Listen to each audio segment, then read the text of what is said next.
Hello everyone. कैसे हैं आप? कैसे चल रही है आपकी तैयारी? आज हम आपके लिए लेकर आए हैं संज्ञा।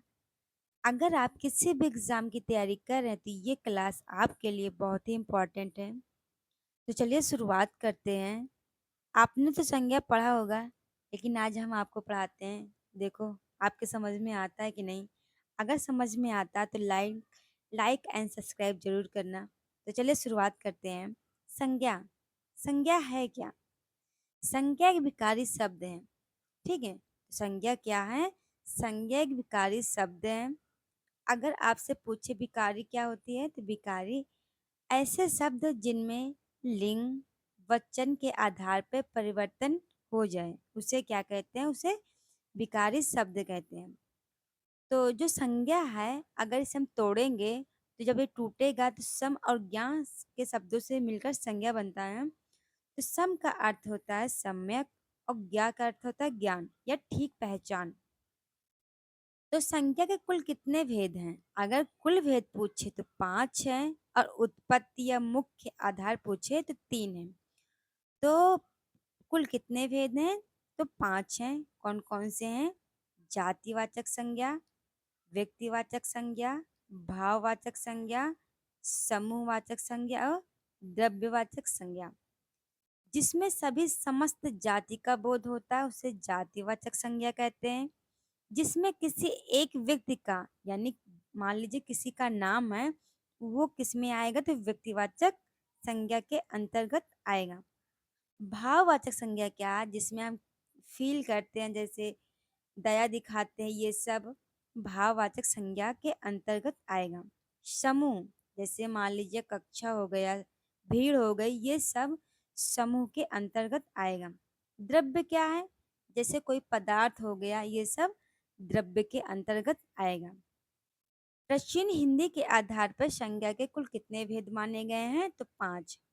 अगर आप प्रश्न ये बनता है कि प्राचीन हिंदी के आधार पर संज्ञा के कुल कितने प्रकार हैं, तो टोटल पांच प्रकार हैं।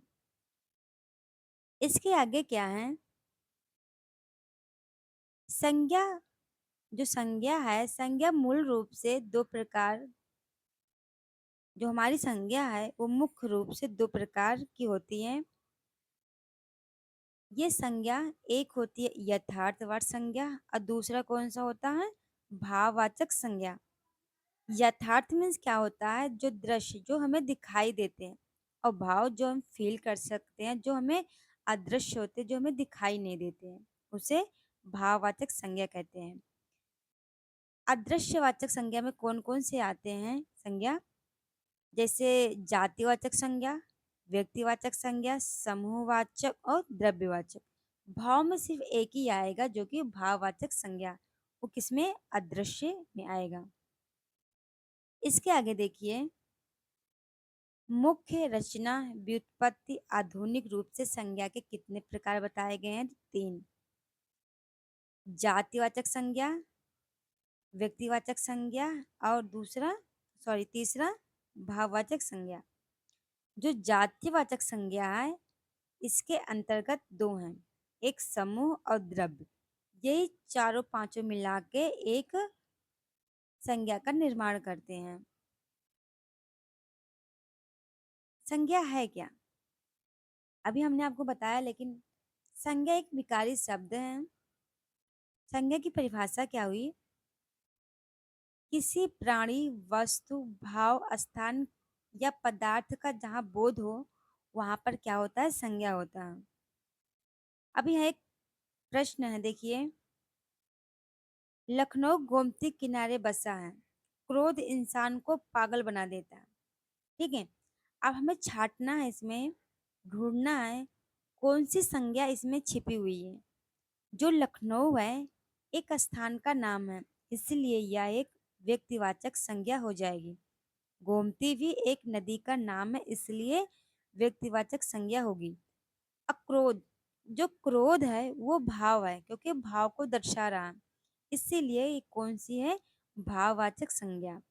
इंसान, इसमें किसी एक का नाम नहीं लिया जा रहा है, खाली इंसान का ही बोध हो रहा है, इसीलिए जाति का बोध हो रहा है, इसीलिए जाति का सूचक है। पागल, पागल तो सिर्फ विशेषण है। अगर पागलपन बनता है तो वहां पर क्या हो जाएगा? अगर पागलपन बन जाएगा तो वहां पर क्या होगा? भाववाचक संज्ञा। आगे देखिए, राम और श्याम अच्छे मित्र हैं। अब इसमें ढूंढना है कौन सी संज्ञा कहाँ पर है। राम और श्याम एक व्यक्तिवाचक संज्ञा है, ये एक प्रॉपर नाम है। जो अच्छे हैं ये विशेषण है, और मित्र से जो मित्रता बनता है वो क्या हो जाता है? जातिवाचक संज्ञा। और जब मित्र है, क्योंकि मित्र सबके होते हैं, ठीक है, तो एक जाति है। अगर वहीं पे मित्रता होता तो भाव को दर्शाता। जैसे जयपुर राजस्थान की राजधानी है। जयपुर और राजस्थान दोनों क्या है? संज्ञा। क्योंकि जयपुर और राजस्थान एक ही है। हमारे देश में जयपुर और राजस्थान एक ही है। राजधानी, राजधानी, क्योंकि दिल्ली की भी राजधानी है, हरियाणा की भी राजधानी हो गई, उत्तर प्रदेश की भी राजधानी है, ठीक है। इसीलिए जाति का जो राजधानी है एक जाति का बोध कराता है। इसके आगे देखिए, जातिवाचक संज्ञा। जातिवाचक संज्ञा है क्या? जिन संज्ञा शब्द से किसी वस्तु या व्यक्तियों की पूरी जाति का बोध होता है उसे क्या कहते हैं? उसे जातिवाचक संज्ञा कहते हैं।